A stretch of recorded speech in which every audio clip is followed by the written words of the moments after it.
range day out here today. It's sunny Sunday and it's absolutely beautiful. Coming out, got a couple weapon systems got to shoot. Got a weapon system here, Mark 12 Mod 0, that I got to break in, brand new build, never been fired. Got my 1022 takedown, got to get it zeroed in, got a new red dot on it, and got my backpack with all my gear for it, for cleaning, barrel break-in, canister of ammo, and ready to go. Okay, got the Mark 12 Mod 0 out today. Just finished building it. Gotta break in the barrel, get the iron sights zeroed in along with the scope. Haven't fired it yet before, so this will be the first time. This is kind of a hodgepodge, trying to make it fairly accurate to the original. I bought the upper, which is a Precision Reflex incorporated PRI Mark 12 upper. It's got the PRI free floating barrel. This is the Gen 2 model with a slightly different barrel nut on it. Supposed to be more original. Full length rail system on it. Has the flip up iron sight with the wheel adjustment on it. Ops ink brake that's threaded with the collar. Got the arms mount, Harris bipod,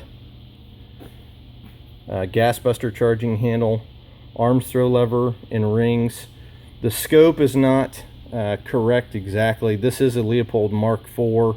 It's a 3.5 to 10 with the mil dot reticle, but it's not illuminated, which the original one had the illuminated reticle on it. It's got an A1 butt stock for it. And then this is an Anderson Arms lower Geisley SSA trigger, and then adjusted the grip on it with a 20 round magazine in it.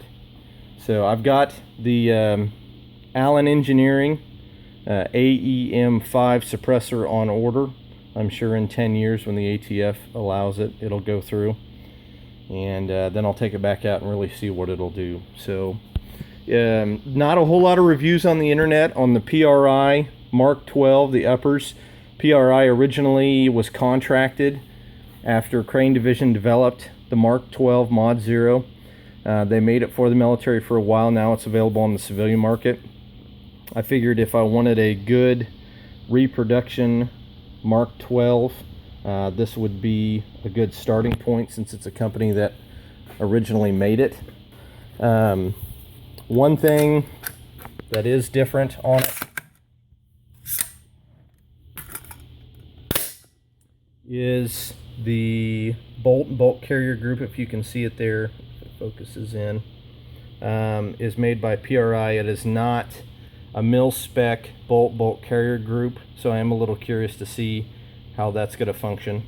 Only time will tell with it, but I think it'll be okay. Again, if PRI is willing to put their name on it, I think it's probably a good system. So very excited. This is a gun I've wanted for a long time. Finally had a chance in my life to purchase it and put it together. Had to sell another gun of mine that was a love, but you know, got to make sacrifices sometimes, so to speak. So quality of the PRI upper is top notch. It is flawless, very, very good design. They claim out of the box it will shoot a sub MOA group. They won't let it go out of the factory without it being able to shoot sub MOA with match grade ammo. So ammo that I'm testing today is kind of a collection. Once I get the barrel broke in, we'll see what it can do. Got some Black Hills 50 grain TSX, some Hornady. This is 72 grain, come on, focus in, 75 grain, excuse me, TAP T2, very accurate round. I've got some Black Hills Mark 262 Mod 1, that's 77 grain, so that's what this gun was meant to shoot. Some Federal 77 grain match grade. Federal makes very good stuff. Some Remington 69 grain. Some Remington 77 grain. and some Remington 62 grain, and then I've got some Hornady 62 grain as well. So we'll see how she runs today.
Okay, got done shooting a group with all the different types of ammo. Got to go through that real quick.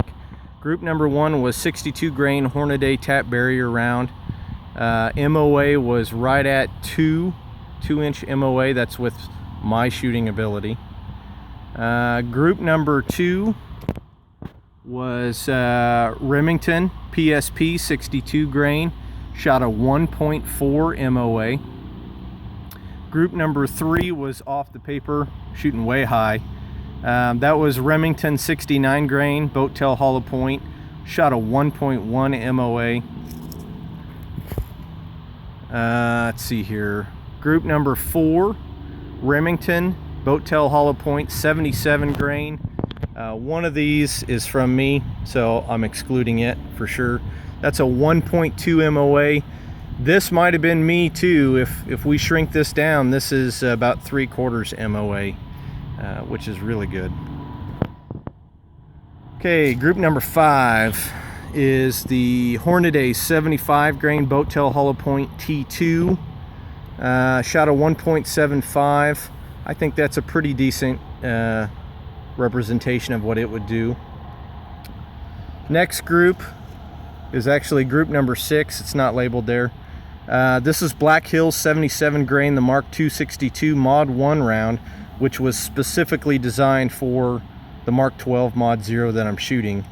If you go with this group here, it's a 1.6 MOA. However, this one, if you take it out, which might have been shooter, might not have been, it's right at 3/4 of an MOA. Got 2 stacked on top of each other, 2 others very, very close. So it might have been me. This shot group down here was all the way from this one, so not from the Black Hills. And then the last group was Black Hills 50 grain TSX. Definitely did not like that round. This one actually felt like the best hold for me, you know, getting more practice as I'm going. It was a 4 MOA group, so definitely not working out. So just showing you the boxes too, shooting out of there. These are all the different brands shooting out of it. Of course, that's the Black Hills Mark 262 round, and then the 50 grain there didn't do so well. So again, barrel is still breaking in on the gun, still trying to get it to work, and a lot of this is shooter induced, but I think personally this one is probably me. So the Mark 262 round, I'm going to say, is really a 3/4 inch group, and then the other one it seemed to do the best with, the 69 grain Remington, which was match grade, also the 77 grain Remington match grade. So seems to like the heavier rounds. 62 grain Remington also did pretty good. Again, probably shooter there. I'm going to continue doing some more shooting and see how good I can really get them locked in here. Okay, back from the range, finished up shooting, continued to shoot a little bit more, did not get a chance to record it or the results of it because I was running out of time out at the range. Ended up firing about another 20 rounds of the Mark II 62 from Black Hills, which is 77 grain. And once I got my stuff together as a shooter, I ended up shooting about 3/4 MOA, fairly consistent my last couple groups. So I'm confident as the barrel continues to break in, and as my shooting ability hopefully continues to improve or get better again, a little out of practice, I think the gun will easily shoot a 3/4 MOA, if not maybe even a little tighter. So just wanted to give a final look at it. I haven't cleaned it or anything yet. Very impressed with it. Again, precision reflex upper. Not a single malfunction with it throughout the day. Very, very soft shooting, very good recoil. Impulse straight back on the shoulder, nothing sharp, just a slight push. Having a nice muzzle brake on it probably helps. One thing I'll talk about too is the front sight on it. When I zeroed in the iron sights, having this wheel that you can just turn with your fingers instead of having the AR front sight tool to adjust up and down, super nice, very convenient, very easy to use. I don't know why more people don't use that. I'm sure it costs more, but yeah, very user friendly. I liked it a lot. Trigger on the Geisley SSA. It's the first Geisley trigger I've ever owned. I have shot a couple others before. SSA, phenomenal trigger for right out of the box, excuse me. I know they make some enhanced versions and some other versions of it that are supposed to be better. I'd be curious how much better they really are, because I thought that was phenomenal. Really liked it. So scope held up well. I've had the scope for a little while, had it on a different gun, transferred it over, so no real issues there. One thing too I'll show is I'm going to pause the video here, pull the bolt out, and give you a good look at it. Like I said before, it is not a mil-spec bolt, and I don't know if that's a concern for anybody or not. I'll show you what I mean by that. Okay, got the bolt out of it. This is what I was talking about with regards to not being quite mil-spec. Well, one of the things that I've noticed about it on the bottom of the bolt carrier group here is it's a little sharp. Not enough to cut you or anything like that, but pretty sharp ridge on both sides of that. Some of the other bolt carrier groups I have are not that way. On this side, you can also see the milling that they've done on it to take it out. Very high quality. It's definitely not bad craftsmanship by any means, but you can tell that it's not quite a standard bolt. Again, I did not have any issues with it whatsoever. Properly staked. Looks pretty good. I've seen slightly better staking jobs, to be honest with you. That is something that I think could be a little bit better. Let's see if it'll focus in. Yeah, I can't get my camera to focus right, but there we go. Little bit better job on staking in other bolt carrier groups. We'll see how that goes. The bolt itself, pretty standard, looks good there. It is a full auto bolt carrier group. Not that I need that by any means, especially for a type of weapon like this, but wanted to give you a close-up of that. It's my only real concern on the rifle. So far has been fine. It's not super dirty, you know, running 80 rounds through it today. I cleaned it very well when I got it, and then of course put my Mil Pro 7 gun lube on it, which always helps. and had to clean it while doing the break-in process as well, but everything so far seems to be going well. And I'm going to put this back together and do a final closing on it. Okay, just final closing thoughts. So far, very impressed. Just first time out to the range. Once some time goes by, and especially by the time I get my suppressor someday, I'll do another review, kind of a follow-up to it. But been impressed with the PRI upper so far. Bought this through DSG Arms down in Texas. If you're in the military law enforcement, they give you a very, very good discount. Great customer service, great prices. Got a very good discount on this for me, which was awesome. So worth looking at, and been very impressed with. So hope you liked the video. If you did, make sure to hit the like button on the bottom. Take care, be safe, keep a low profile.